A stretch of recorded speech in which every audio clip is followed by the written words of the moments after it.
Hey guys, it's Cassie, and this is the Life of a Lewis.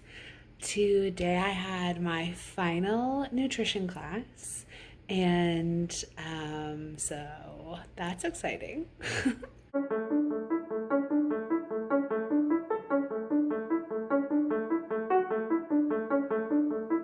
right, so first and foremost, if I look absolutely exhausted, it's because I am.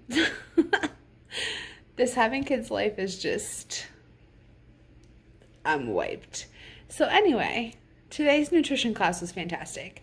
This is the final nutrition class before I have my surgery.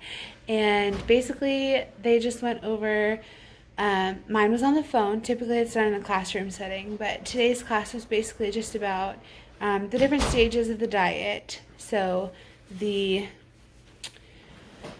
preop phase, which is a 2-week full liquid diet. It's called the liver shrinking diet. So for 2 weeks prior to surgery, I will be doing nothing but drinking my calories. Can't wait. I'm very nervous. This will be a huge change. Then we'll have surgery. And the day after surgery will be clear liquids only.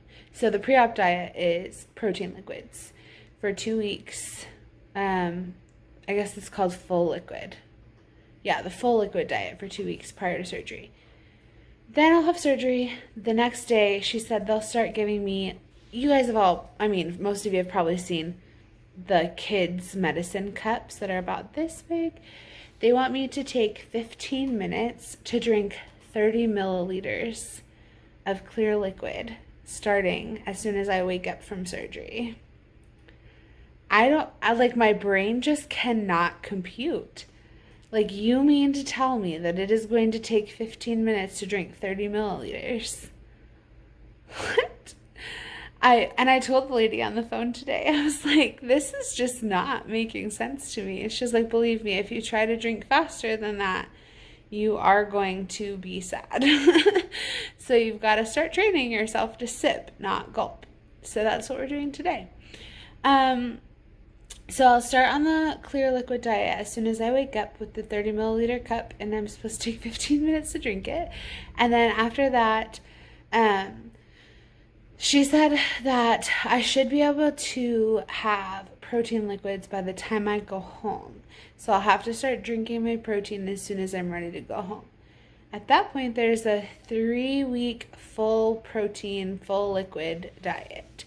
So I would be having nothing but like protein shakes or watered down yogurt with protein powder or things like that. So like some people have different options than others. My option would be just protein liquid for the first 3 weeks. After that, there's a 5-week blenderized stage. So for 5 weeks after my 3 weeks of liquid diet, I would be putting everything through the blender. Now, this does not mean that I get to put a Big Mac in the blender and call it good. This means that I need to be putting, like, if I'm going to eat fish, it needs to be blended fish. Or if I'm going to eat chicken, it needs to be blended chicken. It needs to be about the consistency of baby food. So I'm going to be on baby food for 5 weeks. All of this is sounding crazy to say out loud because, like, right now I could just get up, go to my kitchen. Clearly I don't want to, the blankie and the tired and the pillows. I could just get up and go to my kitchen and eat whatever strikes my fancy and be fine. But I will be portioning out about, she said, 1/8 of a cup of blended proteins. So it's definitely going to be a huge shift. I don't blend any of my food right now. But shout out to my mom for the awesome blender I got for my birthday. That's going to come in super handy in that 5 weeks. So after that 5 weeks, we move into the soft food stage. She said that blenderized foods and soft foods can kind of overlap sometimes. If I'm eating grits mixed with protein and watered down during the blenderized phase, this is tasteless protein, by the way, flavorless protein. I'm not going to mix vanilla protein with my grits. That would be nasty. So what was I saying before that? If I'm doing grits during the blenderized phase, because they are like baby food consistency, I can just still eat grits during the soft food. She said that like pretty much for the rest of my life, whether it goes through the blender or I just chew it really good, everything that hits my stomach is going to have to be baby food consistency. So the exit from my pouch to my intestines is only going to be about the size of a pea. So in order for it not to get like super stopped up or dump or any of those things, I definitely have to be mindful about my chewing and making sure that everything that hits my stomach is super soft. So the final phase, she said, was just like lifelong eating. What lifelong eating is going to look like is that I'm going to want to finish my proteins first, and then if I'm still hungry, eat vegetables, and if for some reason I still have room in my stomach, move on to fruit or grains.